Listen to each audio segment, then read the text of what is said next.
നമസ്കാരം. ഏവരെയും സ്വാഗതം ചെയ്യുന്നു കരിവളിയും കൺമഷിയും. ഇന്ന് നമുക്ക് വ്യത്യസ്തമായ ഒരു മേഖലയിലേക്കാണ് പോകുന്നത്. ഒരു സ്ത്രീ ഒരു സംരംഭം തുടങ്ങുക എന്ന് പറയുമ്പോൾ ഒരുപാട് തടസ്സങ്ങൾ ഒരുപക്ഷെ മുന്നിലുണ്ടാവാം. ആ തടസ്സങ്ങളെല്ലാം തരണം ചെയ്തുകൊണ്ട് സ്വന്തം പ്രയത്നത്താൽ എങ്ങനെയാണ് ഒരു സ്ഥാപനം തുടങ്ങുക, അതിനെ നല്ല രീതിയിൽ എങ്ങനെ കൊണ്ടുപോകുന്നു, പ്രത്യേകിച്ച് ഈ ഗൾഫ് കൺട്രീസിലൊക്കെ ഒരുപാട് അതിന് ലോസ് ഉണ്ട്, ഒരുപാട് റൂൾസും ഒക്കെ നമ്മൾക്ക് പാലിക്കേണ്ടതുണ്ട്. അപ്പം അതുകൊണ്ട് ഇവിടെ ഒരു സ്ഥാപനം തുടങ്ങാൻ ആഗ്രഹിക്കുന്ന വീട്ടമ്മമാർക്ക്, അല്ലെങ്കിൽ വെറുതെ വീട്ടിലിരുന്ന് സമയം പോകുന്നില്ല എന്ന് പരിഭവം പറയുന്നവർക്ക് മുന്നിൽ ഒരു മാതൃകയായിട്ട് നമുക്ക് അവതരിപ്പിക്കാൻ പറ്റുന്ന, അല്ലെങ്കിൽ അതിൽ ആ ഒരു മേഖലയിൽ സ്വയം ഒരു സംരംഭം, ഏത് സംരംഭമാണ് എന്നുള്ള ഞാൻ അതിലേക്ക് വരാം. മെഹഫിൽ എന്ന ഒരു സ്ഥാപനം വളരെ സജീവമായി ഇന്നും കൊണ്ട് നടക്കുന്ന ഒരു അതിഥിയാണ് നമുക്ക് ഇന്ന് എത്തിയിട്ടുള്ളത്. പിങ്കി ഷഫീർ ആണ് ഇന്നത്തെ നമ്മുടെ അതിഥി. സ്വാഗതം പിങ്കി. ഞാൻ നേരത്തെ പറഞ്ഞ പ്രത്യേകിച്ച് ഇവിടെ എപ്പോഴും കേൾക്കുന്ന ഇങ്ങനെ വരുന്ന ഗസ്റ്റുകളോടൊക്കെ ചോദിക്കുമ്പോൾ പറയുന്നതാണ്, വെറുതെ ഇരുന്ന് സമയം പോകുന്നു, ഒരു പക്ഷേ ജോലിക്ക് പോകണ്ട എന്ന് വെച്ച് കൊണ്ട് തന്നെ ഇരിക്കുന്നവരുണ്ടാവാം, അല്ലെങ്കിൽ മറ്റു കാരണങ്ങൾ കൊണ്ട് പോകാൻ സാധിക്കാതെ ഇരിക്കുന്നവരുണ്ടാവാം. ഒരു സ്ഥാപനം തുടങ്ങുമ്പോൾ അത് നമ്മൾ മനസ്സുകൊണ്ട് ആദ്യം തീരുമാനിക്കണം, അല്ലേ? ഇപ്പോൾ പിങ്കി അങ്ങനെ തുടങ്ങിയതാണ് മെഹഫിൽ എന്നൊരു സ്ഥാപനം. ആ മെഹഫിൽ എന്ന സ്ഥാപനത്തെ കുറിച്ചൊന്ന് പറയാമോ? ഫസ്റ്റ് ഞാൻ സ്റ്റാർട്ട് ചെയ്യുന്ന സമയം തൊട്ടേ എനിക്ക് മ്യൂസിക് ആൻഡ് ഡാൻസ് ചെറുപ്പം തൊട്ടേ ഭയങ്കര ഇൻട്രസ്റ്റ് ആയിരുന്നു. ആ സമയത്ത് ഞാൻ വിചാരിച്ചിട്ടുണ്ടായിരുന്നു എനിക്ക് എന്തെങ്കിലും ഇങ്ങനെ ഡാൻസിലൊക്കെ ആയിരുന്നു കൂടുതൽ താല്പര്യം. പിന്നെ കുറച്ച് കാലം കഴിഞ്ഞ് പ്രൊഫഷണൽ കോഴ്സ് ചെയ്ത് LLB ആണ് കഴിഞ്ഞിരിക്കുന്നത്. പിന്നെ അത് കോഴ്സ് കഴിഞ്ഞ് ഗൾഫിലോട്ട് വന്നു കഴിഞ്ഞു. പിന്നെ കുറച്ച് കാലം ഒരു 2 years 3 years ഒക്കെ ഞാൻ വീട്ടിൽ തന്നെ ഇരുന്നു. മോനൊക്കെ ഉണ്ടായപ്പോൾ വീട്ടിലിരുന്നു. പിന്നെയും കൂടുതൽ അതൊക്കെ കഴിഞ്ഞ് കഴിഞ്ഞപ്പോൾ എനിക്ക് തോന്നി എന്തെങ്കിലും ഒന്ന് തുടങ്ങണം. അപ്പോഴാണ് ഞാനിങ്ങനെ ആലോചിച്ച് ഇങ്ങനെ എന്തെങ്കിലുമൊക്കെ തുടങ്ങിക്കഴിഞ്ഞാൽ എനിക്കും കുറച്ചും കൂടി നന്നായിരിക്കും, എനിക്കും ഇൻട്രസ്റ്റ് ഉള്ള ഇതാണ് സ്റ്റാർട്ട് ചെയ്യാൻ. അപ്പോൾ അങ്ങനെ ഞാൻ ഇത് തുടങ്ങി. ഏത് വർഷമാണ് അത് തുടങ്ങിയത്? അതിപ്പോൾ തുടങ്ങി കഴിഞ്ഞപ്പോൾ 4 years സ്റ്റാർട്ട് ചെയ്തു. 4 years ആയി. എന്താണ് ഒരു ഉദ്ദേശം ഈ മെഹഫിൽ എന്നൊരു സ്ഥാപനം? അത് എന്തൊക്കെയത് കുട്ടികളെ പഠിപ്പിക്കുകയാണോ? അവിടെ എന്താണ്? ഇവിടെ first 9 to 12 morning section pre സ്കൂളാണ്, സ്മോൾ കിഡ്സിന്റെ 2 to 4 years. Afternoon music, dance, art and craft എല്ലാ കുട്ടികൾക്കും ഒരു 2 to 12 years വരെയുള്ള കുട്ടികളെ ട്രെയിൻ ചെയ്യുന്നുണ്ട്. മ്യൂസിക് ആണെങ്കിൽ ഗിത്താർ, കീബോർഡ്, വയലിൻ എല്ലാ മ്യൂസിക്കും ഉണ്ട്. ഡാൻസിൻ്റെ ആണെങ്കിൽ ക്ലാസിക്കൽ, സിനിമാറ്റിക് എല്ലാം ചെയ്യുന്നു. ഇങ്ങനെ ഒരു സ്ഥാപനം തുടങ്ങുമ്പോൾ നേരത്തെ പറഞ്ഞില്ല, വീട്ടിലിരുന്ന് 2 വർഷം ഇരുന്നപ്പോഴാണ് ഇങ്ങനെ തുടങ്ങണം എന്ന് മനസ്സിൽ തോന്നിയത്. അപ്പം ഒരു സ്ത്രീക്ക് ഇപ്പോൾ ഇതുപോലെ ഹസ്ബൻഡ് ജോലിക്ക് പോയി കഴിഞ്ഞു, വീട്ടിൽ വെറുതെ ഇരിക്കുന്നു, ആദ്യം അവരറിയേണ്ടത് നമ്മൾക്ക് ഇത്ര സ്ഥലം വേണം ഇതിന്, അല്ലെങ്കിൽ അങ്ങനെ എന്തൊക്കെ കാര്യങ്ങളാണ് ഒരു സ്ത്രീ അറിഞ്ഞിരിക്കേണ്ടത്? അവർ ഇങ്ങനെ ഒരു സംരംഭം തുടങ്ങുകയാണ്, അതിപ്പോൾ ഏതൊരു ഇൻസ്റ്റിറ്റ്യൂട്ടും ആവട്ടെ, എന്തൊക്കെയാണ് അതിന് അറിഞ്ഞിരിക്കേണ്ട കാര്യങ്ങൾ എന്തൊക്കെയാണ്? ഫസ്റ്റ് ആയിട്ട് നമുക്ക് ഇവിടെ ദുബായിൽ നമുക്ക് ഫസ്റ്റ് വേണ്ടത് ഒരു കൊമേഴ്ഷ്യൽ പ്ലേസ് ആണ്. ഇതിനായിട്ട് നമുക്ക് വേണ്ടത് ഒരു ഫ്ലാറ്റിലാണെങ്കിലോ ഷോപ്പിലാണെങ്കിലോ എന്താണെങ്കിലും നമുക്കൊരു കൊമേഴ്ഷ്യൽ സ്പേസ് നമ്മൾ കണ്ടെത്തണം. എന്നിട്ട് നമുക്ക് മിനിസ്ട്രി ഓഫ് എഡ്യൂക്കേഷൻ്റെ ഫസ്റ്റ് ലൈസൻസ് എടുക്കണം. അത് കഴിഞ്ഞ് എക്കണോമിക് ലൈസൻസ്, പിന്നെ കൂടെ നമ്മുടെ ചെയ്യാനുള്ള ഒരു താല്പര്യം. നേരത്തെ ഈ പ്രീ സ്കൂളിന്റെ കാര്യം പറഞ്ഞല്ലോ, അതെങ്ങനെയാണ്, എന്തൊക്കെയാണ് അതിൽ പഠിപ്പിക്കുന്നത്, എന്താണ് ഉദ്ദേശിച്ചത്? അത് പ്രീ സ്കൂൾ എന്ന് പറഞ്ഞു കഴിഞ്ഞാൽ ബേസിക്കായി സ്മോൾ കിഡ്സ് 2 to 4 years കുട്ടികളാണ് നമ്മളിവിടെ ട്രെയിൻ ചെയ്യുന്നത്. പൊതുവേ അവർ സ്കൂളിൽ പോകുന്നതിൻ്റെ ഫസ്റ്റ് നമ്മുടെ അടുത്താണ് അവർ വന്ന് അവരുടെ ബേസിക് നമ്മളാണ് കൊടുക്കുന്നത്. അപ്പോൾ അതിനുള്ള മെയിൻ ആയിട്ടുള്ള നമ്മുടെ റെസ്പോൺസിബിലിറ്റി പറഞ്ഞാൽ, എൻ്റെ റെസ്പോൺസിബിലിറ്റി എന്ന് പറഞ്ഞാൽ നല്ല ട്രെയിൻ ചെയ്തിട്ടുള്ള നല്ല സ്റ്റാഫ്സിനെ, ഫസ്റ്റ് ടീച്ചേഴ്സിനെ ആണെങ്കിലും അസിസ്റ്റൻസ് ടീച്ചേഴ്സിനെ ആണെങ്കിലും നമ്മൾ അതിനനുസരിച്ച് ട്രെയിൻ ചെയ്യണം, നല്ല സ്റ്റാഫിനെ എടുക്കണം. ആ സ്റ്റാഫ് അവർക്ക് നമ്മൾ ട്രെയിൻ കൊടുക്കും, അവർക്ക് എന്താണ് ചെയ്യേണ്ടത്, അവർ സ്കൂളിൽ പോകുമ്പോൾ അവർക്ക് പഠിക്കേണ്ട കാര്യങ്ങൾ എല്ലാം നമ്മൾ ടീച്ചേഴ്സ്, അവർക്ക് ഫസ്റ്റ് ട്രെയിൻ ചെയ്യുന്നത് ടീച്ചേഴ്സ് ആയിരിക്കണം, നല്ല ടീച്ചേഴ്സ് ആയിരിക്കണം. അപ്പോൾ പിങ്കി തിരഞ്ഞെടുക്കുമ്പോൾ സ്റ്റാഫും കുട്ടികളുമായിട്ട് മിങ്കിൾ ചെയ്യുന്നത്, പിന്നെ നന്നായിട്ട് പേഷ്യൻസ് ഉള്ള സ്റ്റാഫ് ആണെങ്കിലും വേണം. കാരണം ഭയങ്കര നോട്ടി ആയിട്ടുള്ള കുട്ടികളുണ്ടായിരിക്കും, ക്വയറ്റ് ആയിട്ടുള്ള പല രീതിയിലുള്ള കുട്ടികളായിരിക്കും. പല പാരൻസിൻ്റെ ചില കുട്ടികൾ ഭയങ്കര വികൃതിയായിരിക്കും, ചില കുട്ടികൾ ഭയങ്കര ക്വയറ്റ് ആയിരിക്കും. അതൊക്കെ നമ്മൾ കണ്ട് അതിനനുസരിച്ചുള്ള ടീച്ചേഴ്സിനെ നമ്മൾ എടുക്കണം. നേരത്തെ പിങ്കി പറഞ്ഞതിലേക്ക് തന്നെ ഞാൻ വരികയാണ്. ഒരു പക്ഷേ കുട്ടികൾ, പ്രത്യേകിച്ച് 2 വയസ്സുള്ള കുട്ടികളെന്നൊക്കെ പറഞ്ഞാൽ അമ്മമാരെ വിട്ടു നിൽക്കാൻ ഒരല്പം ബുദ്ധിമുട്ടുള്ള കുട്ടികളായിരിക്കും. ചിലർ വളരെ കൂളായിട്ട് എല്ലാവരുടെ കയ്യിലും പോകുന്ന കുട്ടികളും ഉണ്ടാകാം. ഇങ്ങനെ വരുമ്പോൾ അതിൽ പലരും നേരത്തെ പറഞ്ഞാൽ ഭയങ്കര വികൃതി കാണിക്കുന്ന കുട്ടികളും ചിലർ എങ്ങനെയാണ് ഈ 2 കൂട്ടരെയും ഒരു സ്ഥാപനത്തിൽ അല്ലെങ്കിൽ ഒരേ മേൽക്കൂരയ്ക്ക് കീഴിൽ എങ്ങനെയാണ് ഒതുക്കി നിർത്തുക? പൊതുവെ പറഞ്ഞാൽ നമ്മൾ ഒരിക്കലും നമ്മൾ ടീച്ചേഴ്സ് ആണെങ്കിലോ അല്ലെങ്കിൽ ഞാനിമാർ ഒരിക്കലും ഷൗട്ട് ചെയ്യാറോ അല്ലെങ്കിൽ അവരോട് ഭയങ്കര പണിഷ്മെൻറ്റോ അങ്ങനെ ഒന്നും ചെയ്യാറില്ല. അവരോട് നന്നായിട്ട് നല്ല രീതിയിൽ ഇപ്പോൾ ഹൈപ്പർ ആക്റ്റീവ് ആയിട്ടുള്ള കുറേ പേരുണ്ട്. സ്കൂൾ ബോയ്സ് ആണെങ്കിലും പൊതുവെ ബോയ്സ് ആയിരിക്കും കുറച്ചും കൂടി കൂടുതലുണ്ടായിരിക്കുന്നത്. അപ്പോൾ അവരോട് അവരുടെ താല്പര്യം എന്താണ് നമ്മൾ ടീച്ചേഴ്സ് കണ്ടെത്തി അവർക്കുള്ള അഡ്വൈസ് കൊടുത്ത് അങ്ങനെ അവരെ കറക്റ്റ് ചെയ്യും ആ രീതിയിൽ. പിന്നെ അവർ ഓട്ടോമാറ്റിക്കായിട്ട് ഒരു 1 month 2 months കുറച്ച് പ്രോബ്ലംസ് ഉണ്ടായിരിക്കും, പിന്നെ അവർ ശരിയായിരിക്കും. ഈ 2 വയസ്സുള്ള കുട്ടിയും ആദ്യത്തെ ഒരു 2-3 മാസത്തേക്ക് അല്ലെങ്കിൽ അത് 2 വയസ്സുള്ള കുട്ടികൾക്ക് ഒരു 2 to 3-4 months ആകുമ്പോഴേക്കും അവർ പെർഫെക്റ്റ് ആയിരിക്കും. 2 വയസ്സുള്ളൊരു കുട്ടി ഇപ്പൊ മെഹവിലെത്തുന്നു. അപ്പൊ ആദ്യം ആ കുട്ടി എന്താണ് ചെയ്യുക എന്ന് വെച്ചാൽ കുട്ടി വരുന്ന ഒരു പക്ഷെ കരയും. ആദ്യം ഒരു 1 week എന്താണെങ്കിലും അവർ കരയും. കുട്ടി ഭയങ്കര കരച്ചിലായിരിക്കും. ചിലപ്പോൾ പാരൻസ് ആയിരിക്കും എന്തായാലും 2 yearsലുള്ള ഒരു കുട്ടീനെ അവിടെ ഇട്ട് പോകുമ്പോൾ എന്തായാലും അവർക്ക് എന്തായാലും ഭയങ്കര ടെൻഷനായിരിക്കും. അപ്പോൾ അവർ പറയും കരഞ്ഞു കഴിഞ്ഞാൽ വിളിക്കണം എന്താ. പക്ഷെ ഞങ്ങൾക്കറിയാം ഒരു മാക്സിമം ഒരു 1 or 2 days കരയും. അപ്പോൾ നമ്മളത് കരഞ്ഞു കഴിഞ്ഞ് പിന്നെ ഓട്ടോമാറ്റിക്കായിട്ടുള്ള അവരെ ഇഷ്ടങ്ങളൊക്കെ മനസ്സിലാക്കി ഞാനിമാർ അവരെ പാമ്പർ ചെയ്ത് അവർക്കുള്ള എല്ലാം ചെയ്ത് കൊടുക്കുമ്പോൾ വീട്ടിലെ പോലെ അറ്റ്മോസ്ഫിയർ അവർക്ക് തോന്നും. പിന്നെ അവർ ഓട്ടോമാറ്റിക്കായിട്ട് അവർ ഇതായിട്ട് യൂസ്ഡ് ആയിരിക്കും. അതുപോലെ ഫുഡ് കാര്യങ്ങൾ കുട്ടികളുടെ എങ്ങനെയാണ് അത് നോക്കുന്നത്? കാരണം അത് പാരൻസ് കൊണ്ടുവരുന്നതാണോ അതോ നമ്മൾ നേരത്തെ ചോദിക്കുമോ ഇന്ന സാധനങ്ങൾ കൊടുത്ത് വിടുക? ഹെൽത്തി ഫുഡാണ് ഞാൻ പ്രിഫർ ചെയ്യാറ്. ഹെൽത്തി ഫുഡ് പാരൻസിൻ്റെ അടുത്ത് ഹെൽത്തി ഫുഡ് കൊടുത്തയക്കാനാണ് പറയാറ്. പിന്നെ നാനിമാർ വലിയൊരു 3+ ഉള്ള കുട്ടികൾ അവർ സ്വന്തം കഴിക്കും. ചെറിയ കുട്ടികളാണെങ്കിൽ നാനിമാർ ഫീഡ് ചെയ്യും. ആണോ? ചെറിയ കുട്ടികളാകുമ്പോൾ ഒരുപക്ഷെ ഈ ഉറക്കം അങ്ങനത്തെ കാര്യങ്ങളൊക്കെ നമ്മൾ ആ സമയത്ത് തന്നെ ചെയ്യും. ഒരുപക്ഷെ നമ്മൾക്ക് ഒരു ചെറിയ റൂമോ അല്ലെങ്കിൽ ഒരു ഫ്ലാറ്റ് ആണെങ്കിൽ പലപ്പോഴും ശബ്ദം കേട്ട് പെട്ടെന്ന് എഴുന്നേൽക്കുന്ന കുട്ടികളുണ്ടാവും. അപ്പൊ മറ്റു കുട്ടികളെ ഒരുപക്ഷെ നമ്മൾ ആ സമയത്ത് ഒതുക്കി നിർത്തുക എന്ന് പറയുന്നത് അവരുടെ ഫ്രീഡം കളയുന്നതിന് തുല്യവുമാണ്. ഇവിടെ ഒരു 3 bedroom-ആണ്, ഫ്ലാറ്റാണ് ചെയ്യുന്നത്. അപ്പോൾ അതിൽ അങ്ങനെ എനിക്ക് ഉറങ്ങേണ്ട വല്ലപ്പോഴും ഒരു 2 months ഒരു തവണ അങ്ങനെയൊക്കെയാണ് നല്ല ഇങ്ങനത്തെ സിറ്റുവേഷൻ വന്നിട്ടുള്ളൂ. പക്ഷെ അപ്പം നമ്മൾ വേറെ റൂമിലോട്ട് അവരെ മാറ്റി അവർ അവിടെ കിടന്നുറങ്ങും. അത് പ്രശ്നമില്ല. ഒരു നാനി അവിടെ നിൽക്കും, അവരും അവിടെ കിടന്ന് ഉറങ്ങാറ് പതിവ്. ഇപ്പൊ കൃത്യസമയത്ത് കുട്ടികളാകുമ്പോൾ ഉറങ്ങുന്നതിനൊരു സമയം ഉറങ്ങുന്നതെന്ന് പറഞ്ഞാൽ ഇത് 9 to 12 ആണ് നമ്മുടെ പ്രീ സ്കൂൾ ടൈം. അപ്പോൾ ആ സമയത്ത് ആഫ്റ്റർനൂൺ ആണ് ഇവർ ഉറങ്ങുകയാണെങ്കിൽ ആഫ്റ്റർനൂൺ ഉറങ്ങുക. അപ്പോഴേക്കും ഒരുവിധമൊക്കെ എല്ലാവരും പോയിരിക്കുമല്ലോ 12 o'clock. അപ്പോൾ അത് കാരണം അങ്ങനെ ബുദ്ധിമുട്ട് ഇതുവരെ വന്നിട്ടില്ല. ഇനി അമ്മമാർ അറിയേണ്ട ഒരു കുഞ്ഞിനെ ഇപ്പൊ 2 വയസ്സുള്ള ഒരു കുഞ്ഞിനെ ഇങ്ങനെ ഒരു പ്രീ സ്കൂളിലേക്ക് വിടുകയാണെങ്കിൽ അമ്മമാർ എന്തൊക്കെ കാര്യങ്ങളാണ് അറിഞ്ഞിരിക്കേണ്ടത്? കാരണം അങ്ങനെ തയ്യാറെടുക്കുന്ന അല്ലെങ്കിൽ അടുത്ത വർഷം മുതൽ ഒരു ഇതുപോലെ പ്രീ സ്കൂളിൽ വിടണം എന്ന് തയ്യാറായിരിക്കുന്ന അമ്മമാരുണ്ടാവാം. അവരെന്തൊക്കെയാണ്? അമ്മമാര് പ്രത്യേകിച്ച് ആരാണെങ്കിൽ പോലും ജസ്റ്റ് ഫുൾ ഒരു 2 yearsലുള്ള ഒരു കുട്ടീനെ ഒരു സ്കൂളിലോട്ട് വിടുമ്പോൾ എന്താണെങ്കിലും ഭയങ്കര ടെൻഷനായിരിക്കും. എന്തായിരിക്കും എൻ്റെ മോളാണെങ്കിലോ മോനാണെങ്കിലോ കരയോ അല്ലെങ്കിൽ അവരെന്തായിരിക്കും ഇവിടെ ചെയ്യുന്നത്, അവർക്ക് ഫ്ലുവൻ്റായിട്ട് സംസാരിക്കാൻ അറിയില്ല, ഇവിടെ വന്നിട്ട് ഞാൻ എന്തായിരിക്കും ചെയ്യുക. അപ്പോൾ അങ്ങനെ ഒരു ടെൻഷനെ നമ്മൾ വിചാരിക്കേണ്ട കാര്യമില്ല. ഫുൾ അതിനുള്ള നമ്മൾ കുറച്ച് ഫ്രീ ആയിട്ട് കുട്ടികളെ പൊതുവെ മെയിനായിട്ട് ഫ്രീ ആയിട്ട് വിടുക. അവരുടെ ഇഷ്ടത്തിന് വിടുക, അവരുടെ ഇഷ്ടങ്ങളൊക്കെ നോക്കി അവരുടെ ഇഷ്ടത്തിന് വിടുക. നമ്മളെല്ലാം അത് ചെയ്യേണ്ട ഇത് ചെയ്യേണ്ട എന്നൊക്കെ പറഞ്ഞാൽ അവർ പിടിച്ചു നിർത്തുമ്പോഴായിരിക്കും അത് കൂടുതൽ പ്രോബ്ലംസ് ഉണ്ടായിരിക്കും. അതുപോലെ നേരത്തെ പറഞ്ഞ ഒരു വസ്തുതയിലേക്ക് വരികയാണെങ്കിൽ, കാരണം കുട്ടികൾ പലതരത്തിലുള്ള സ്വഭാവക്കാരായിരിക്കും. ഒരുപക്ഷെ ആദ്യത്തെ ഒരാഴ്ച അവർക്ക് ഇതെല്ലാം ഒന്ന് താരതമ്യമായി വരാൻ കുറച്ചൊരു ബുദ്ധിമുട്ടുണ്ടാവും. ഒരു 1 or 2 months അവർക്ക് കുറച്ച് ബുദ്ധിമുട്ടുണ്ടായിരിക്കും അഡ്ജസ്റ്റ് ചെയ്യാൻ. പുതിയ പ്ലേസ്, പുതിയ എല്ലാ സ്ഥലങ്ങൾ, എല്ലാ ഫ്രണ്ട്സ് എല്ലാം പുതിയ ആൾക്കാരായിരിക്കുമല്ലോ. പിന്നെ അത് കുറച്ച് ബുദ്ധിമുട്ടുണ്ടായിരിക്കും. ആ സമയത്ത് പലപ്പോഴും കേൾക്കുന്നത് ഒരു കുഞ്ഞ് അല്ലെങ്കിൽ 2 കുട്ടികൾ ഉള്ളപ്പോൾ തന്നെ ഈ കുട്ടികളെ നോക്കാൻ ഭയങ്കര ബുദ്ധിമുട്ടാണ് എന്നൊക്കെ പറയുന്ന അമ്മമാർ നമ്മുടെ ഇടയിലുണ്ട്. അതിനുവേണ്ടി നമ്മുടെ മാതാപിതാക്കളെ നാട്ടിൽ നിന്ന് കൊണ്ടുവരുന്ന അമ്മമാരും എല്ലാം ഉണ്ട്. അപ്പോൾ ഇത്രയും കുട്ടികളെ അല്ലെങ്കിൽ 1 2 അല്ല 10 15 എത്ര കുട്ടികളാണെങ്കിലും ഇത്രയും കുട്ടികളെ എങ്ങനെയാണ് ഇങ്ങനെ ഞാൻ നേരത്തെ ചോദിച്ചല്ലോ മെരുക്കി നിർത്തുന്നത് എന്നതാണ്. 2 rooms ആണ് നമ്മുടെ സ്റ്റഡീസിനുള്ള. അപ്പോൾ 2 to 3 years 1 batch, 3 to 4 years വേറൊരു ബാച്ച്. അങ്ങനെ 2 classrooms ആണുള്ളത്. പിന്നെ ഒരു പ്ലേ ഏരിയ അങ്ങനെയാണുള്ളത്. അപ്പോൾ ഈ 2 to 3 yearsലെ കുട്ടികളെ ഞങ്ങൾ കുറച്ചും കൂടിയും ശ്രദ്ധിക്കും. അവരെ കുറച്ച് ചെറുതാണല്ലോ, അവരെ കുറച്ചും കൂടിയും അവർക്ക് വേണ്ട ചെറിയ കുട്ടികളാകുമ്പോൾ 2 yearsലെ കുട്ടികളൊക്കെ ആകുമ്പോൾ അവരെ ആക്ടിവിറ്റി നമ്മൾ കൂടുതൽ 2 yearsലെ കുട്ടികളെ ഫോഴ്സ് ചെയ്ത് പഠിക്കാനോ അങ്ങനത്തെ കാര്യങ്ങളൊന്നും നമ്മൾ ശ്രമിക്കാറില്ല.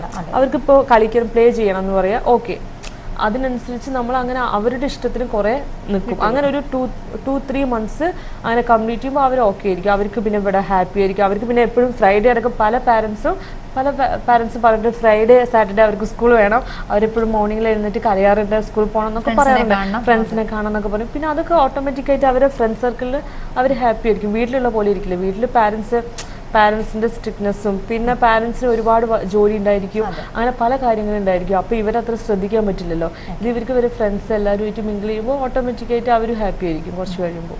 തീർച്ചയായിട്ടും. അപ്പോൾ നമ്മൾക്ക് വീട്ടിൽ അമ്മ ജോലിക്ക് പോകുന്ന സമയത്ത് കുഞ്ഞിനെ കൊണ്ടിരുത്തിയാലും കുഞ്ഞിന് ഇവിടെ ഒരു അമ്മയുണ്ട് എന്നുള്ളൊരു ഫീല് നമ്മൾ കൊടുക്കുക അല്ലെ, എന്ത് ഫ്രീഡവും അല്ലെ അവിടെ കുട്ടിക്ക് എന്താണോ പറയേണ്ടത്, എന്ത് ആവശ്യമുണ്ടോ അങ്ങനെയാണ് നമ്മൾ ശരിക്കും അങ്ങനെ കുട്ടിയെ ഒരു ട്രെയിൻ ചെയ്ത് അവരുടെ ഇഷ്ടത്തിന് അങ്ങനെ കുറച്ച് കഴിഞ്ഞ് കഴിഞ്ഞാൽ പിന്നെ ഒരു 3 years ഒക്കെ ആയി കഴിഞ്ഞാൽ 3+ ഒക്കെ ആയി കഴിഞ്ഞാൽ പിന്നെ അവർ സ്കൂളിലോട്ട് പോകാറുള്ള ടൈമായി. അപ്പോൾ നമ്മൾ 3 years ആയി കഴിഞ്ഞാൽ അവർക്ക് സ്കൂളിലേക്ക് പോകുന്ന മുമ്പുള്ള ഇന്റർവ്യൂസ് ഉണ്ടായിരിക്കും, അതിനുള്ള ട്രെയിനിങ് കൊടുക്കാറുണ്ട്. അങ്ങനെ എല്ലാ കാര്യങ്ങളും ഇപ്പോൾ ഏപ്രിലാണ്, ഇവിടുത്തെ സ്കൂളുകൾ ഏപ്രിലാണ് CBSE സ്റ്റാർട്ട് ചെയ്യാറുള്ളത്. അപ്പം നമ്മൾ ഒരു സെപ്റ്റംബർ ഒക്ടോബർ തൊട്ട് സ്റ്റാർട്ട് ചെയ്യും ട്രെയിനിങ്.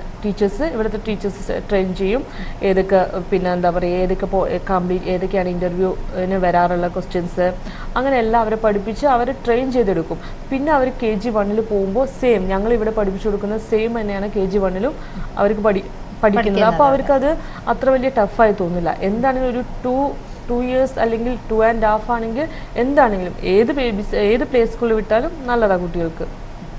അതുപോലെ തന്നെ ഇപ്പോഴവിടെ നേരത്തെ പറഞ്ഞല്ലോ സംഗീതം, നൃത്തം, പെയിന്റിങ്, അങ്ങനെ അതുപോലെ ഗിറ്റാർ കുറേ കാര്യങ്ങൾ പഠിപ്പിക്കുന്നുണ്ട്. ഏത് പ്രായം മുതലുള്ള കുട്ടികൾക്കാണ് അവിടെ ഈ ഒരു ക്ലാസ് ഉണ്ടാവുക?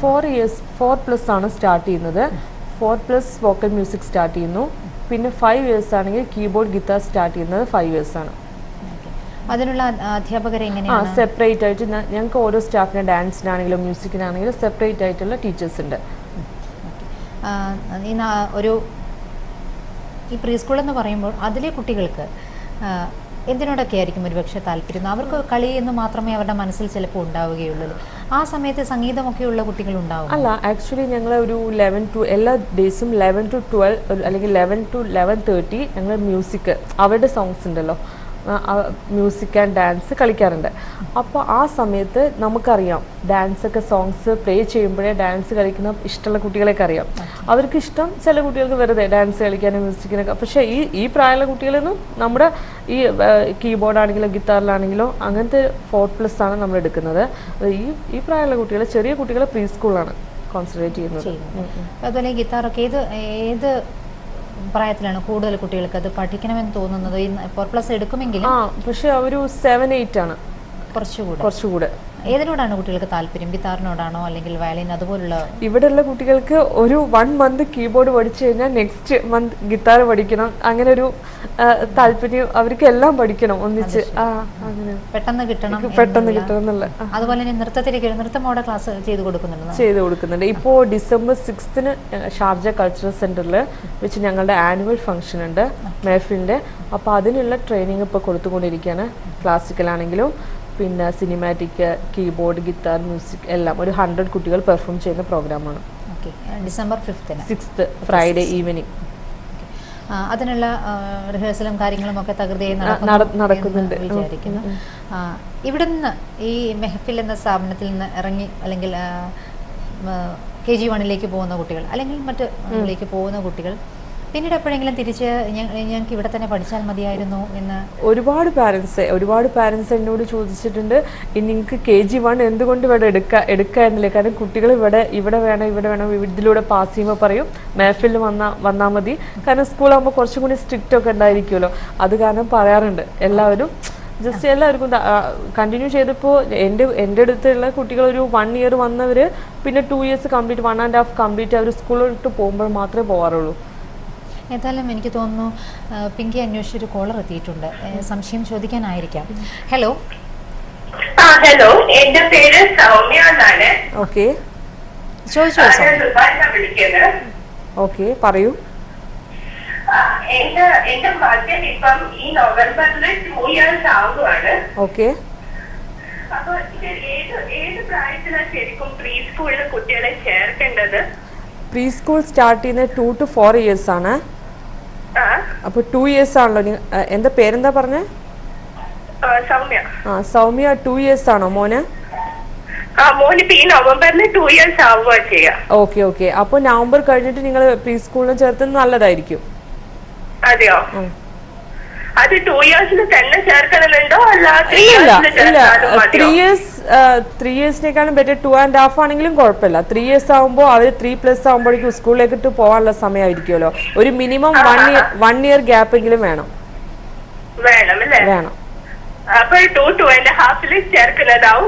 നല്ലത്. അതെ. Okay thank you. ഏതായാലും ഈ നമ്മളുടെ സംസാരം തുടരാം. ഈ ഒരു മെഹഫിൽ എന്ന സ്ഥാപനത്തിൻ്റെ പ്രവർത്തന കാര്യങ്ങളെക്കുറിച്ചും അവിടുത്തെ സൗകര്യങ്ങളെക്കുറിച്ചും എന്തൊക്കെയാണ് അവിടുത്തെ പഠന രീതി അതിനെയൊക്കെ കുറിച്ച് നമുക്ക് കൂടുതലായിട്ട് വരാം. അതിനു മുമ്പ് നമുക്കൊരു ചെറിയ ഇടവേളയുണ്ട്. ഇടവേള കഴിഞ്ഞ് ഞങ്ങളുണ്ടാകും ഇവിടെ.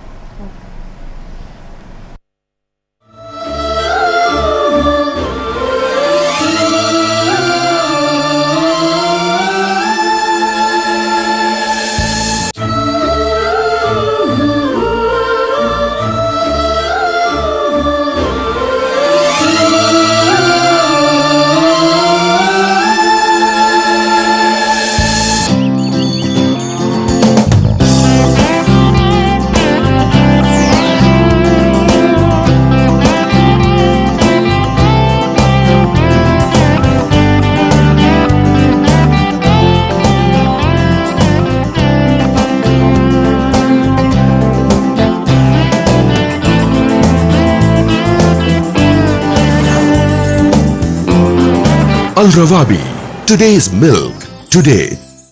NutriBoost, your daily fuel.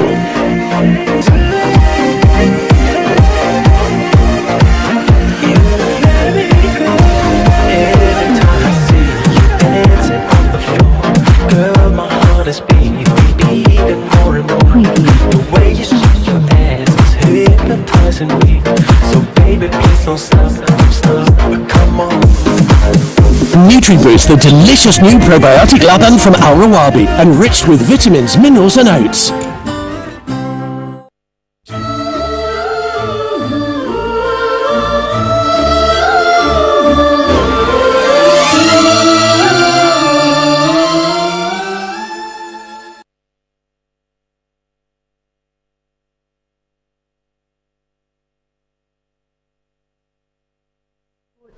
സ്ഥാപനത്തിൻ്റെ സ്ഥാപക എന്ന് പറയാം, അല്ലെങ്കിൽ അതിൻ്റെ സ്ഥാപനത്തിൻ്റെ എല്ലാം എന്ന് തന്നെ പറയാം, ശ്രീമതി പിങ്കി ഷഫീറാണ്. നമ്മൾ സംസാരിക്കുന്നത് പ്രീ സ്കൂളിനെ കുറിച്ചും ഒപ്പം അവിടുത്തെ മെഹഫിൽ എന്ന സ്ഥാപനത്തിലെ കാര്യങ്ങൾ എങ്ങനെയൊക്കെയാണ്, അവരുടെ പ്രവർത്തനങ്ങൾ എങ്ങനെയാണ്. ഒരു സ്ഥാപനം തുടങ്ങണമെങ്കിൽ, പ്രത്യേകിച്ച് ഞാൻ നേരത്തെ ഈ പരിപാടി തുടങ്ങുമ്പോൾ പറഞ്ഞതുപോലെ തന്നെ ഒരു സ്ഥാപനം തുടങ്ങണമെങ്കിൽ നമ്മൾ എന്തൊക്കെയാണ് അറിഞ്ഞിരിക്കേണ്ടത് എന്ന കാര്യങ്ങളെയൊക്കെ കുറിച്ചാണ് നമ്മളിപ്പോൾ സംസാരിച്ചുകൊണ്ടിരിക്കുന്നത്. എനിക്ക് തോന്നുന്നു പിങ്കിയോട് സംസാരിക്കാൻ മറ്റൊരു കോളർ കൂടെ എത്തിയിട്ടുണ്ട്. ഹലോ, നമസ്കാരം. പേര് പറയൂ, എവിടെ നിന്നാണ് വിളിക്കുന്നത്? ഞാൻ വിളിക്കുന്ന ഷാർജയിൽ നിന്നാണ്. ചോദിച്ചോളൂ, എന്താണ് അറിയുന്നത്? ഇത് എവിടെയാണ്, ലൊക്കേഷൻ എവിടെയാണ് ഇവരുടെ? അൽനാദ BM ടവർ, അൽനാദി എന്നാണ് വിളിക്കുന്നത്. എവിടുന്നാണ് നിങ്ങൾ വിളിക്കുന്നത്? ഞങ്ങള് ഷാർജ. ഓക്കെ, ഇത് അൽനാദിയിലെ BM tower, Al Arz automatic bakery building. BM tower, Al Arz automatic bakery building, same building, residence block 102 മെഹഫിൽ 102. ഓക്കെ. പിന്നെ നിങ്ങൾക്ക് ഇങ്ങനെ അഡ്മിഷൻ ടൈമിംഗ് അങ്ങനെ ഇത്ര മന്തിന്റെ ഉള്ളിൽ എടുക്കണം അങ്ങനെ ഉണ്ടോ? ഇപ്പൊ ഞങ്ങൾ പുതിയ ന്യൂ അഡ്മിഷൻ സെപ്റ്റംബർ സ്റ്റാർട്ട് ചെയ്തിട്ടുണ്ട്. September to November last. അത് ഇങ്ങനെ ഇയർലി അങ്ങനെ ഉണ്ടോ? ഓരോ ഇയർ ആണോ? Minimum 6 months. ഓക്കെ. അപ്പോ സെപ്റ്റംബർ കഴിഞ്ഞിട്ട് പിന്നെ നെക്സ്റ്റ് അഡ്മിഷൻ വരിക മാർച്ചിലായിരിക്കും. മാർച്ചില്. Okay okay okay. എന്തൊക്കെയാണ് നിങ്ങൾ കോച്ചിങ് കൊടുക്കുന്ന കുട്ടികൾക്ക് അവിടെ കൊടുക്കുന്നത്? ട്രെയിനിങ് കൊടുക്കുന്നത് നമ്മൾ സ്മോൾ പ്രീ സ്കൂൾ കിഡ്സിന് അവർക്ക് സ്മോൾ ക്യാപിറ്റൽ ലെറ്റേഴ്സ്, പിന്നെ സ്കൂളിലേക്ക് പോകുന്നതിൻ്റെ മുമ്പ് നമ്മൾ അവരുടെ ഫ്രൂട്ട്സ് ആൻഡ് വെജിറ്റബിൾസ്, പിന്നെ റൈംസ്, അതുപോലെ നമ്പേഴ്സ്, ഷേപ്സ്, കളേഴ്സ് എല്ലാം അവർക്ക് ഇൻ്റർവ്യൂ ബേസിൽ നമ്മളെല്ലാം ഇൻ്റർവ്യൂ ചെയ്യുന്ന എല്ലാ ട്രെയിനിങ്ങും നമ്മൾ കൊടുക്കുന്നുണ്ട്. ഓക്കെ. എങ്ങനെയാ ഫീ ഒക്കെ എങ്ങനെയാ? അപ്പോ fees monthly 550. 550 plus 100 registration charge. Okay. Thank you. Okay, thanks.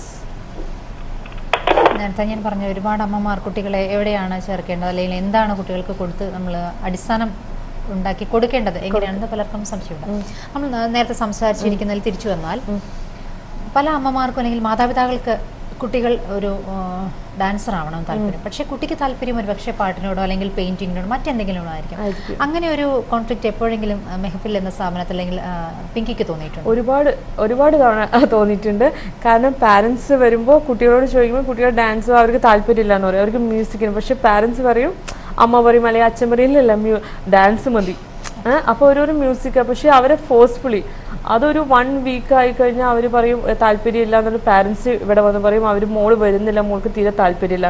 പൊതുവെ ഫസ്റ്റ് പാരൻസിന് ഇഷ്ടമല്ല, കുട്ടികളോട് നമ്മൾ ചോദിക്കണം അവർക്ക് എന്തിനോടാണ് താല്പര്യം, എന്താണ് അവർക്ക് പഠിക്കാൻ താല്പര്യം, അതിനനുസരിച്ച് ബെറ്റർ അവരുടെ ഇഷ്ടത്തിനനുസരിച്ച് ചേർക്കുക, വിടുക. അല്ല ഫോഴ്സ്ഫുള്ളി ഒന്നും പഠിക്കാൻ കഴിയില്ല. ഒരു 1 വീക്കോ 2 വീക്സോ അവർ വരും, പിന്നെ അവർ സ്റ്റോപ്പ് ചെയ്യും, അവർക്ക് താല്പര്യം ഉണ്ടാവില്ല. അപ്പോൾ ഒരുപക്ഷെ ഈ പ്രീ സ്കൂളിംഗ് ആ ഒരു സ്റ്റേജിൽ, അതായത് 2 to ആ ഒരു വയസ്സിൽ ഒരുപക്ഷെ ആ കുട്ടിയുടെ താല്പര്യം എന്താണെന്ന് ഒരു 1 ഇയർ കൂടെ നിൽക്കുന്ന പിങ്കിക്ക് അറിയാൻ പറ്റും. പക്ഷെ 1 ഇയർ, 1 മാസം 2 മാസം അവിടെ പഠിക്കുന്ന കുട്ടീനെ മനസ്സിലാവില്ല. മിനിമം ഒരു 1 ഇയർ അവിടെ പഠിക്കുന്ന കുട്ടിയാണെങ്കിൽ എനിക്ക് മനസ്സിലാവും. ഇപ്പോൾ എനിക്ക് അവിടെ ഇഷ്ടംപോലെ കുട്ടികളുണ്ട്, പക്ഷെ എനിക്കറിയാം 1 ഇയർ കംപ്ലീറ്റ് ആയിട്ടുള്ള കുട്ടികളെ അവർ പാരൻസ് വന്ന് ചോദിക്കാറുണ്ട്. നെക്സ്റ്റ് അവർ സ്കൂളിലോട്ട് പോവാണ്, ഇനി ഞാൻ ഇവിടെ മ്യൂസിക്കിനോ ഡാൻസിനൊക്കെ വന്ന് ചേരും, അവർ സ്കൂൾ കഴിഞ്ഞ് കഴിഞ്ഞാൽ ഈവനിങ് ബാച്ചിന്. പക്ഷെ അപ്പോൾ അവരെന്നോട് ചോദിക്കാറുണ്ട്, മോളറിയോ എന്താ മ്യൂസിക്കിനാണോ ഡാൻസിനാണോ എന്താണ് അവരുടെ ഇൻട്രസ്റ്റ്, അത് നമുക്കറിയാൻ പറ്റും അവർക്ക് എന്തിനോടാണ് താല്പര്യം. അതെന്തായാലും നമുക്കത് കുറച്ച് ടീച്ചർക്കാണെങ്കിലോ അല്ലെങ്കിൽ നമ്മുടെ അസിസ്റ്റൻറ്റ് ടീച്ചേഴ്സിന് അവർക്കൊക്കെ ഈ കുട്ടീനെ കുറിച്ച് ഫുൾ എല്ലാം അറിയാം. അതുപോലെ അപ്പോൾ പിങ്കി തന്നെ മാതാപിതാക്കളെ അഡ്വൈസ് ചെയ്യാറുണ്ടായിരിക്കും ഒരുപക്ഷെ ആ സ്ഥാപനത്തിൽ തന്നെ പഠിച്ചുകൊള്ളൂ, അല്ലെങ്കിൽ കുട്ടിക്ക് ഇന്നതിനാണ് താല്പര്യം, അത് പറയാറുണ്ട്. ഞാൻ ആ സ്ഥാപനത്തിൽ പഠിക്കുന്ന, എന്റെ സ്ഥാപനത്തിൽ പഠിക്കുന്ന ഇതാണ് അവരുടെ താല്പര്യം, ഓക്കെ ഇതിനോടാണ് അവരുടെ ഇൻട്രസ്റ്റ് ഞാൻ പറയാറുണ്ട്. ഓക്കെ. അതുപോലെ ഒരു കുട്ടി, ചെറിയൊരു കുട്ടിക്കാണെങ്കിൽ ഒരു പക്ഷേ കുട്ടി അല്പനേരം വികൃതിയൊന്നും കാണിക്കാതിരിക്കാൻ ഒരു പേപ്പർ അല്ലെങ്കിൽ ഒരു പെൻ എടുത്ത് കൊടുക്കുന്ന ഒരു സ്വഭാവം അങ്ങനെ നമ്മൾ കൊടുക്കുമ്പോഴാണ് ഒരു പക്ഷേ കുട്ടിയുടെ ക്രിയേറ്റിവിറ്റി അല്ലെങ്കിൽ കുട്ടിക്ക് അതിനോട് താല്പര്യം. ഒരു കുട്ടി വരയ്ക്കാൻ താല്പര്യമുണ്ട്, പലപ്പോഴും നമ്മൾ കണ്ടിട്ടുണ്ട് ചുമരുകളിലൊക്കെ കുട്ടികൾ വീടുകളിൽ വരച്ചു വെക്കുന്ന ആ കുട്ടി ഒരു പെയിന്റിങ്ങിന് ഒരുപാട് ഇഷ്ടപ്പെടുന്ന കുട്ടിയോ അങ്ങനെ ആവണമെന്നില്ല, എല്ലാ കുട്ടികളും വരയ്ക്കണം. പക്ഷെ അതെങ്ങനെ നമ്മൾ തിരിച്ചറിയും? പിങ്കിക്ക് ഇതെങ്ങനെ മനസ്സിലാക്കാൻ? ഇല്ല, ഇത് ഇപ്പോൾ ഞങ്ങൾക്ക് ഡെയിലി ഒരു 10 മിനിറ്റ്സ് അല്ലെങ്കിൽ 50 മിനിറ്റ്സ് ആർട്ട് ആൻഡ് ക്രാഫ്റ്റ് ചെയ്യിക്കുന്നുണ്ട്. കളറിങ്, പെൻസിലിംഗ് കളറിങ്, അവരെ കൊണ്ട് ക്രയോൺസ് വെച്ച് നമ്മൾ ഡെയിലി ഒരു ആക്ടിവിറ്റി ചെയ്യിക്കാറുണ്ട് പേപ്പറിൽ. അപ്പോൾ അവർ എന്തെങ്കിലും ഫ്രൂട്ട്സിൻ്റെ കളർ ചെയ്യുന്നതോ അല്ലെങ്കിൽ അവർക്ക് എന്തെങ്കിലും ക്രിയേറ്റിവിറ്റീസ് അവരുടെ ഇഷ്ടത്തിന് നമ്മളൊന്ന് ഹെൽപ്പ് ചെയ്യാറില്ല, അവരുടെ ഇഷ്ടത്തിന്. അപ്പോൾ ചില കുട്ടികൾ ഒരു 1 month 2 months ഒക്കെ ഉണ്ട്, ചിലവർ ഭയങ്കര നന്നായിട്ട് ചെയ്യും. അവർ കളർ ചെയ്യുന്ന, പെയിന്റ് ചെയ്യുന്നതും കളർ ചെയ്യുന്നതൊക്കെ ഭയങ്കര പെർഫെക്റ്റ് ആയിട്ട് 3+ ഒക്കെ ഉള്ള കുട്ടികളൊക്കെ ചെയ്യും. അപ്പോൾ നമുക്കറിയാം, നമ്മൾ ടീച്ചേഴ്സ് ആണെങ്കിലോ എല്ലാവരും ഡിസ്കസ് ചെയ്യാറുണ്ട്, ഇത് ഭയങ്കര നന്നായിട്ടുണ്ട് എന്ന് പറയാറുണ്ട്. അപ്പോൾ നമുക്കറിയാം ആ കുട്ടികളുടെ ഓരോ കഴിവിനെ കുറിച്ചും നമുക്കറിയാൻ പറ്റും, അറിയാൻ സാധിക്കും. ഇനി ആ മെഹഫിൽ എന്ന സ്ഥാപനത്തിന്റെ രാവിലെ ഏത് സമയം മുതലാണ് വർക്ക് ചെയ്യുന്നത്? എത്ര പേര് അവിടെ നിങ്ങൾക്ക് ആ സമയത്ത് പ്രസന്റ്? കാരണം അറിയുന്ന ഒരു പക്ഷേ പ്രേക്ഷകർക്ക് തോന്നുന്നത് ഏത് സമയത്താണ് നിങ്ങൾ അപ്രോച്ച് ചെയ്യേണ്ടത്. നേരത്തെ ഒരു കോളർ വിളിച്ച പോലെ തന്നെ കുട്ടിക്ക് ഇത്ര പ്രായമുണ്ട്, ഞങ്ങൾ ഏത് സമയത്താണ് വരേണ്ടത്, ഞങ്ങൾ വന്നു കഴിഞ്ഞാൽ അവിടെ ഫെസിലിറ്റി എന്തൊക്കെയാണ്, ഞങ്ങൾ എന്തൊക്കെയാണ് കൊണ്ടുവരേണ്ടത്, ഒരു കുട്ടിയുടെ അഡ്മിഷൻ അങ്ങനെയുള്ള കാര്യങ്ങളെ കുറിച്ച്. 8 o'clock സ്റ്റാർട്ട് ചെയ്യുന്നത്, 8 to 6 ആണ്. ഈവനിങ് 6 വരെയാണ് നമ്മുടെ ടൈമിങ്സ് ഉള്ളത് അഡ്മിഷന് സ്റ്റാർട്ട് ചെയ്യുന്നത്. അപ്പോൾ ഇപ്പോൾ വർക്കിംഗ് പാരൻസ് ആവുമ്പോൾ നമ്മൾ മുമ്പ് ഇൻഫോം ചെയ്ത് തന്നെ 8 o'clock വരെ നമ്മൾ നിൽക്കാറുണ്ട്, അവിടെ ഉണ്ടാവാറുണ്ട്. അപ്പോൾ ഫസ്റ്റ് വേണ്ടത് നമ്മുടെ പാസ്പോർട്ട് കോപ്പി, പിന്നെ രജിസ്ട്രേഷൻ ഒരു ഫോം ഉണ്ട്, അത് ഫസ്റ്റ് തരും. അതിലെ ഓൾ റിക്വയർമെന്റ്സ് നമ്മൾ മെൻഷൻ ചെയ്തിട്ടുണ്ട്, അത് അവർ കൊണ്ടുവന്നു ഇങ്ങോട്ട് അയക്കുമ്പോൾ എന്തൊക്കെ കാര്യങ്ങളാണ് നമ്മൾ രജിസ്ട്രേഷൻ ഫോമിൽ. അതുപോലെ തന്നെ എപ്പോഴും ഞാൻ കേട്ടിട്ടുള്ളത്, നേരത്തെ പറഞ്ഞ പോലെ തന്നെ 1-2 കുട്ടികളുള്ളവർക്ക് ഇത് എങ്ങനെയാണ് ഈ കുട്ടികളെ വളർത്തുക അല്ലെങ്കിൽ എങ്ങനെ നോക്കണം എന്ന് അത്രയും ചിലൊരു തലവേദനയാണ് എന്ന് കേട്ടിട്ടുണ്ട്. അത്രയും കുട്ടികളെയൊക്കെ ഒരുമിച്ച് അവിടെ നോക്കുന്നു. ഇതിന് ഒരുപക്ഷെ കുടുംബത്തിന്റെ സപ്പോർട്ട് നമുക്ക് അനിവാര്യമാണ് അല്ലേ? കാരണം പല പ്രശ്നങ്ങളും ഉണ്ടാവാം. ചിലപ്പോൾ കുട്ടി ഇന്ന് അവിടെ എന്തെങ്കിലും കരഞ്ഞു, എന്തെങ്കിലും പ്രശ്നം ഉണ്ടായി, അപ്പൊ അതിന്റെ ബുദ്ധിമുട്ടുകളും ഒക്കെ നിങ്ങൾക്ക് ഒരുപക്ഷെ മാതാപിതാക്കളെ കേൾക്കേണ്ടി വന്നിട്ടുണ്ടാവും. കാരണം എന്താണ് അവിടെ പ്രശ്നം ഉണ്ടായത്, കുട്ടിക്ക് ഇന്ന് പെട്ടെന്നൊരു പനി വന്നു, എന്തുകൊണ്ട് പറഞ്ഞില്ല, അങ്ങനെ പല കാര്യങ്ങളും ഉണ്ടാവും. ഇതിനൊക്കെ നമ്മൾ ഒരു സമാധാനം കാണുന്ന ഒരുപക്ഷെ നമ്മുടെ കുടുംബത്തിൽ നിന്നായിരിക്കും അല്ലേ? കുടുംബത്തിന്റെ സപ്പോർട്ട് എങ്ങനെയാണ്? മെയിനായിട്ട് ഇതിലോട്ട് വരാൻ തന്നെ എൻ്റെ താല്പര്യം എന്ന് പറഞ്ഞാൽ ഹസ്ബൻഡിന് സപ്പോർട്ട്. ഹസ്ബൻഡ് ഫുൾ സപ്പോർട്ട് ഇല്ലെങ്കിൽ ഞാൻ ഒരിക്കലും ഇങ്ങനെ സ്ഥാപനം തുടങ്ങില്ല. എൻ്റെ മനസ്സിലുണ്ടായിരിക്കും എനിക്ക് ഇങ്ങനെ ഒരു ആഗ്രഹം തുടങ്ങണം, പക്ഷെ മെയിൻ എല്ലാ കാര്യങ്ങളും എല്ലാ കാര്യവും എന്നോട് കൂടുതൽ പറഞ്ഞ ഹസ്ബൻഡ്, ഇത് ചെയ്യണം അത് ചെയ്യണം. ഹസ്ബൻഡിൻ്റെ ഫുൾ സപ്പോർട്ടാണ് കൂടെ നിൽക്കുന്നത്. അത് കാരണം എനിക്ക് അങ്ങനെ ഒരു പ്രശ്നമേ വന്നിട്ടില്ല. ഒരു ചെറിയ ഒരു തവണ പോലും ഇതെനിക്ക് തുടങ്ങേണ്ടി വന്നില്ല, ഇങ്ങനെ ആയിപ്പോയി അങ്ങനെയൊന്നും എനിക്ക് തോന്നിയിട്ടില്ല. എപ്പോഴും ഹസ്ബൻഡ് സപ്പോർട്ട് ഉണ്ടായിരിക്കും കൂടെ. അത് കാരണം അങ്ങനെ ഒരു പ്രോബ്ലം ഇല്ല. എനിക്ക് തോന്നുന്നു നമ്മൾക്ക് ഏറ്റവും സ്ത്രീകൾക്ക് പ്രത്യേകിച്ച് വേണ്ടത് കുടുംബം ഏത് ഫീൽഡ് ആണെങ്കിലും അല്ലെ, ഒരു ഓഫീസ് ജോബ് അല്ലെങ്കിൽ ഏതോ ആവട്ടെ, നമുക്ക് കുടുംബത്തിന്, കാരണം നമ്മളുടെ തലവേദനകളെല്ലാം നമ്മൾ ഇറക്കി വെക്കുന്നത് കുടുംബത്തിലാണ്. തീർച്ചയായിട്ടും കുടുംബത്തിന്റെ സപ്പോർട്ടാണ് നമുക്ക് എപ്പോഴും കൂടെ വേണ്ടത്. അപ്പം ഇങ്ങനെയുള്ള ഒരുപക്ഷെ ഇത് കണ്ടുകൊണ്ടിരിക്കുന്ന ചെറിയ സ്ഥാപനങ്ങൾ അല്ലെങ്കിൽ വലിയ സ്ഥാപനം തുടങ്ങണം എന്നാഗ്രഹിക്കുന്ന ഒരു വീട്ടമ്മയ്ക്ക് ഈ ഒരു പ്രീ സ്കൂൾ അല്ലെങ്കിൽ മറ്റ് സംഗീതമോ അല്ലെങ്കിൽ ഒരുപക്ഷെ സംഗീതം അറിയുന്നവരുണ്ടാവാം, ഡാൻസേഴ്സ് ഉണ്ടായിരിക്കാം, അവർക്കിതൊരു നല്ല വരുമാന മാർഗമായിട്ട് എടുക്കാൻ സാധിക്കുമോ? എടുക്കാം.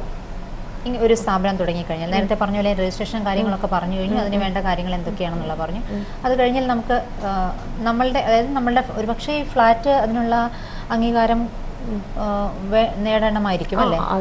ഇവിടെ ദുബായിൽ നമുക്ക് മെയിനായിട്ട് മിനിസ്ട്രി ഓഫ് എഡ്യൂക്കേഷൻ്റെ ഫസ്റ്റ് നമുക്ക് ലൈസൻസ് വേണം. അതിന് കുറച്ച് ടൈം എടുക്കും. അത് വേണം. എക്കണോമിക് ലൈസൻസ് വേണം. ഇവിടെ ഒരുപാട് ചെക്കിങ്, ഒരുപാട് പ്രോസസ്സിങ്ങുകളൊക്കെ ഉള്ളത് കാരണം നമുക്ക് കുറച്ച് ഡിലേ എടുക്കും. പക്ഷെ എന്നാലും നമുക്ക് ട്രൈ ചെയ്യാം. അതായത് നമ്മൾക്ക് കഴിവുകളുണ്ടെങ്കിലും പറഞ്ഞ പോലെ അതൊരു വരുമാന മാർഗമായി എടുക്കണമെന്നുള്ളവർക്ക് ചെറിയ സ്ഥാപനം തുടങ്ങിയാൽ അതിനെ നല്ല രീതിയിൽ കൊണ്ടുപോവുകയാണെങ്കിൽ ഓക്കെ നമുക്ക് ചെയ്യാവുന്നേ ഉള്ളൂ. നേരത്തെ ഞാൻ പറഞ്ഞ പോലെ ഇനി ഒരു അഡ്വൈസ് എന്ന് പറയുന്നത്, കുട്ടികൾ പലപ്പോഴും ഒരു പാരന്റിങ് ഒരു വലിയ പ്രശ്നമായിട്ട് നമുക്ക് പലർക്കും അറിയില്ല കുട്ടികളെ എങ്ങനെയാണ് നോക്കേണ്ടത്, അല്ലെങ്കിൽ അതൊരു വലിയ പ്രശ്നമായിട്ട് തന്നെ പലപ്പോഴും പറയാറുണ്ട്. അതിനൊരു കോഴ്സ് വേണം. കാരണം ഒരു കുഞ്ഞ് ജനിച്ചാൽ കുഞ്ഞിനെ എങ്ങനെ നല്ലൊരു കുട്ടിയായിട്ട് വളർത്തിക്കൊണ്ട് വരണം എന്നുള്ളതും അങ്ങനെ മെഹഫിൽ എപ്പോഴെങ്കിലും അതിനൊരു മുൻകൈ എടുത്തുകൊണ്ട്, കാരണം മെഹഫിൽ നിന്ന് ഇറങ്ങുന്ന ഒരു കുട്ടി നല്ലൊരു കുട്ടിയായി തന്നെ ആയിരിക്കണം ഒരു സ്കൂളിലേക്ക് പോകുന്നത്. അങ്ങനെ ഒരു ലക്ഷ്യമുണ്ടോ മനസ്സിൽ? അത് തീർച്ചയായിട്ടും ഉണ്ട്. കാരണം 2 ഇയേഴ്സിലോ അല്ലെങ്കിൽ 2.5 കുട്ടികളാണ് അവർ ഞങ്ങൾക്ക് തരുന്നത്. അപ്പം ഞങ്ങൾക്ക് പാരൻസിനോട് ഒരു റെസ്പോൺസിബിലിറ്റി ഉണ്ട്. ഞങ്ങളുടെ മെയിൻ റെസ്പോൺസിബിലിറ്റി അവർ നമ്മുടെ അത്രയും വിശ്വസിച്ചിട്ടാണ് അവർ നമ്മുടെ അടുത്ത് അയക്കുന്നത്. അപ്പം നമ്മളും അതിനനുസരിച്ച് സിൻസിയർ ആയിട്ടാണ് അവരുടെ കുട്ടികളെ നോക്കുന്നതും. അവരുടെ കുട്ടികളെ അവർ പറയണം. പല പാരൻസും പറഞ്ഞാൽ ഒന്നും സംസാരിക്കാതെ തീരെ ആക്റ്റീവ് അല്ലാത്ത ഒരുപാട് കുട്ടികൾ, ബോയ്സ് ആണെങ്കിലും ഗേൾസൊക്കെ വരാറുണ്ട്. പക്ഷേ 2-3 മന്ത്സ് കഴിയുമ്പോൾ പാരൻസും ഭയങ്കര ഹാപ്പി ആയിരിക്കും. അവർ ഒരുപാട് മാറിയിട്ടുണ്ട്, ഇവർക്ക് ഭയങ്കര. എന്നിട്ട് എനിക്ക് മൗത്ത് പബ്ലിസിറ്റിയിലാണ് ഇവിടെ ഒരുപാട് കുട്ടികൾ വരുന്നതും ആ രീതിയിലാണ്. ഞങ്ങൾ ടീച്ചേഴ്സ് ആണെങ്കിലും ഞങ്ങളാണെങ്കിലും എല്ലാ സപ്പോർട്ടും കൊടുക്കുന്നത് ആ രീതിയിലാണ്. അതുപോലെ ഈ നേരത്തെ ഞാൻ ചോദിച്ച പോലെ കുട്ടികൾ ഒരു ഗിത്താർ പഠിക്കുന്ന അല്ലെങ്കിൽ വയലിൻ പഠിക്കണം എന്ന ആഗ്രഹമുണ്ടെങ്കിൽ ഏത് വയസ്സ് വരെയാണ് മെഹഫിൽ അവിടെ അതിനുള്ള സൗകര്യങ്ങൾ ചെയ്തു കൊടുക്കുക? സ്റ്റാർട്ടിങ് ടു ഒരു 4 ഇയേഴ്സ് ആണ് സ്റ്റാർട്ട് ചെയ്യുന്നത്. 4 to 12 ആ ഇയേഴ്സിനുള്ളിൽ, അത് 12 വയസ്സുള്ള കുട്ടികളെ വരെ അവിടെ നോക്കുന്നു അല്ലേ? 12 വയസ്സ് കഴിഞ്ഞാൽ പിന്നെ കുട്ടികൾക്ക് നമ്മൾ ട്രിനിറ്റി എക്സാം കൊടുക്കുന്നുണ്ട്. കുട്ടികൾക്ക് ട്രിനിറ്റി എക്സാം ലെവലിലോട്ട്. അപ്പോൾ ഒരു 4 ഇയേഴ്സ് അല്ലെങ്കിൽ ഒരു 5 ഇയേഴ്സ് സ്റ്റാർട്ട് ചെയ്ത കുട്ടിക്ക് ഒരു 2-3 ഇയേഴ്സ് ആകുമ്പോഴേക്കും കംപ്ലീറ്റ് ആയിരിക്കും. ഒരു 8 ഇയേഴ്സ് ഒക്കെ ആകുമ്പോഴേക്കും അവരുടെ കോഴ്സ് കംപ്ലീറ്റ് ആയിരിക്കും. പിന്നെ ട്രിനിറ്റി ലെവലിലുള്ള എക്സാം നമ്മൾ കൊടുക്കുന്നുണ്ട്. അത് കഴിഞ്ഞാൽ അവർ കംപ്ലീറ്റ് ആണ്. ഏതായാലും എനിക്കൊന്ന് മെഹഫിൽ എന്ന സ്ഥാപനത്തെക്കുറിച്ചും അതിൻ്റെ പ്രവർത്തനങ്ങളെക്കുറിച്ചും ഒക്കെ പലപ്പോഴും നമ്മൾ ഒരു ആശങ്കപ്പെടുന്ന കാര്യമാണ്. ഒരു സ്ത്രീ ഒറ്റയ്ക്ക് എങ്ങനെ മുന്നോട്ട് പോകും? ഇവിടുത്തെ കുറേ നിയമങ്ങൾ നമുക്ക് അനുസരിക്കേണ്ടതുണ്ട്, അനുസരിച്ചേ പറ്റൂ. അപ്പോൾ അങ്ങനെയൊക്കെയുള്ള സമയത്ത് നമുക്ക് എങ്ങനെയാണ് ഒരു സ്ഥാപനം മുന്നോട്ട് കൊണ്ടുപോകാൻ സാധിക്കുക? ഒപ്പം കുട്ടികളെ നോക്കുന്ന അല്ലെങ്കിൽ കുട്ടികളോട് എങ്ങനെ പെരുമാറണമെന്ന് പലപ്പോഴും അമ്മമാർ തന്നെ വിളിച്ച് നമ്മളെ പലപ്പോഴും പറയുന്ന, നിങ്ങളൊരു എപ്പിസോഡ് അതിനായിട്ട് വെക്കൂ, പാരൻറ്റിങ് ഞങ്ങൾക്ക് പലപ്പോഴും ബുദ്ധിമുട്ടാകുന്നു കുട്ടികളെ നോക്കുന്നതിനെക്കുറിച്ച് നമുക്ക് കൂടുതൽ അറിയുന്നില്ല എന്നൊക്കെ പറഞ്ഞ് ഒരുപാട് പ്രേക്ഷകർ നമുക്ക് പറയാറുണ്ട്. എനിക്ക് തോന്നുന്നു അല്പമെങ്കിലും കുട്ടികളോടുള്ള ഒരു എങ്ങനെ പെരുമാറണം, കുട്ടികളെ ഏത് രീതിയിലാണ് കുട്ടികളോടുള്ള ഒരു അപ്രോച്ച്. ഒപ്പം നമുക്ക് സമയമില്ല എന്നുണ്ടെങ്കിൽ ഇതുപോലുള്ള സ്ഥാപനങ്ങളിൽ നമ്മൾ കുട്ടികളെ ഏൽപ്പിക്കുന്നു. അതായത് അവിടെ വിശ്വാസത്തോടെ എന്ന് തന്നെ പറയാം അല്ലേ? തീർച്ചയായിട്ടും അച്ഛനും അമ്മയുടെയും വിശ്വാസത്തോടെ നമ്മൾ ഏൽപ്പിക്കുന്നു കുട്ടികളെ.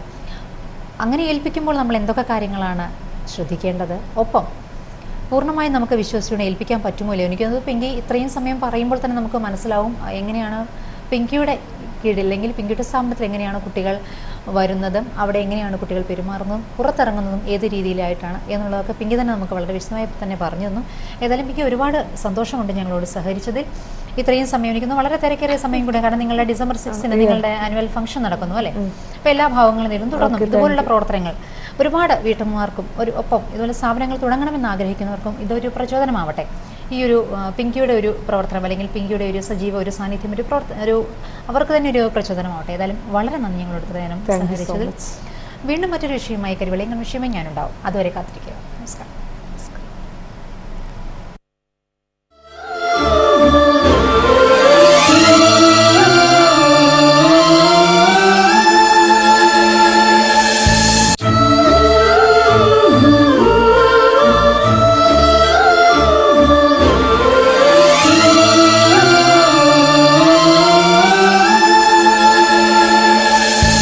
NutriBoost, your daily fuel.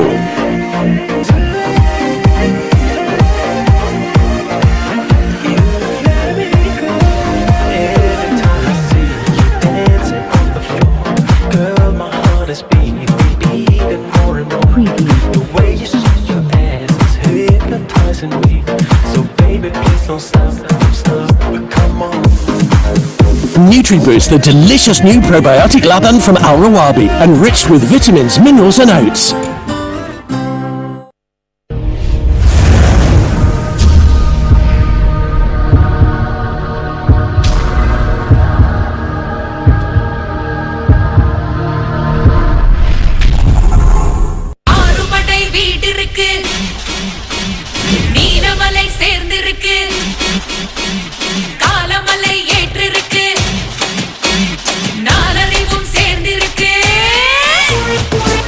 படை வீடிருக்கு, நீலமலை சேர்ந்திருக்கு, காலமலை ஏற்றிருக்கு, நாலறிவும் சேர்ந்திருக்கு.